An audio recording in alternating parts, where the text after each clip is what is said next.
kasih. Diponegoro. Di masa pembangunan ini, Tuhan hidup kembali, dan para keagung menjadi api.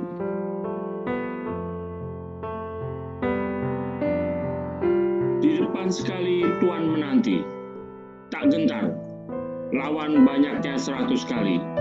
Pedang di kanan, keris di kiri, terselempang semangat yang tidak bisa mati.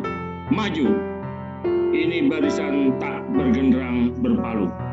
Kepercayaan tanda menyerbu. Sekali berarti sudah itu mati. Maju, serbu, serang, terjang. Terima kasih.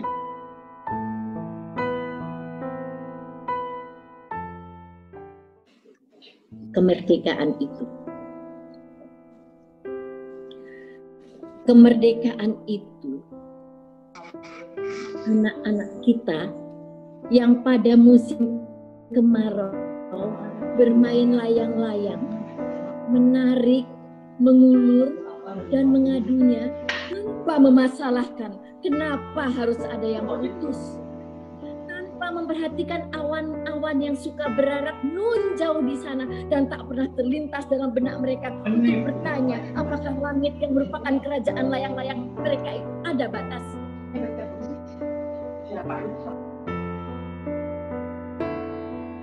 Kemerdekaan itu ibu guru yang mengajarkan cara mengatur bunyi dan huruf menjadi kata, merangkainya menjadi bahasa dan rumus matematika untuk kemudian mengajak anak-anak bergabung dalam paduan suara yang menyanyikan lagu, menyatukan masa lampau, masa kini, dan masa datang.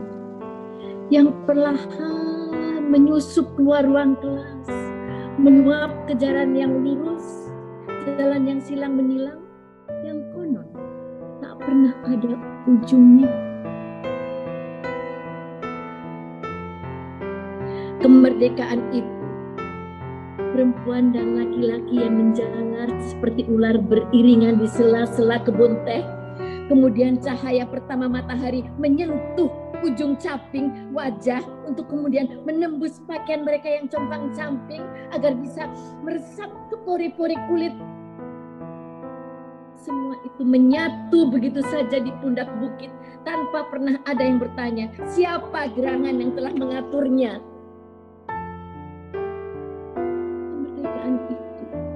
Tukang kebun yang menyapu daun dan bunga yang berguguran dari pohon kembang sepatu di pekarangan rumah kita, lalu menebarkan angin agar tanah basah dan apapun bisa tumbuh dan berbunga, berbuah, dan membagi-bagikan pesona, harum, dan lezatnya begitu saja kepada kita tanpa memedulikan demi apa.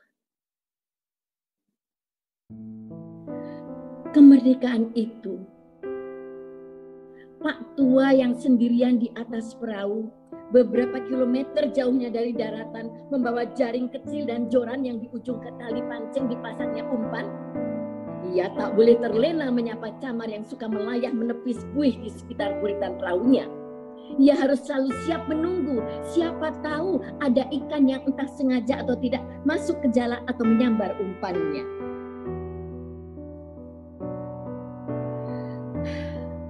Kemerdekaan itu pramugari yang memeragakan cara menyelamatkan diri dan memeriksa apakah semua penumpang sudah mengenakan sabuk pengaman, lalu buru-buru duduk ketika terdengar perintah dari kokpit agar bersiap-siap sebab pesawat segera akan tinggal landas.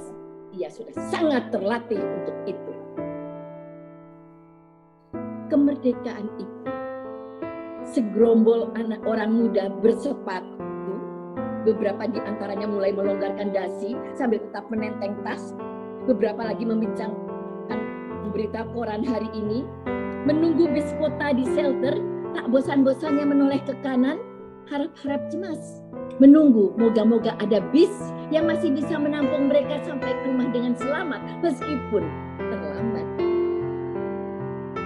Kemerdekaan itu sepasang opa oma yang duduk di depan televisi menyaksikan gosip selebriti, wawancara dengan pejabat, reruntuh banjir, topan, gempa, kebakaran hutan, kecelakaan pesawat terbang, dan begitu banyak iklan.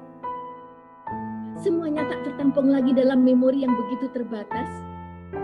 Mereka pun merasa letih, lalu jatuh tertidur, membayangkan cucu mereka berangkat ke sekolah besok pagi.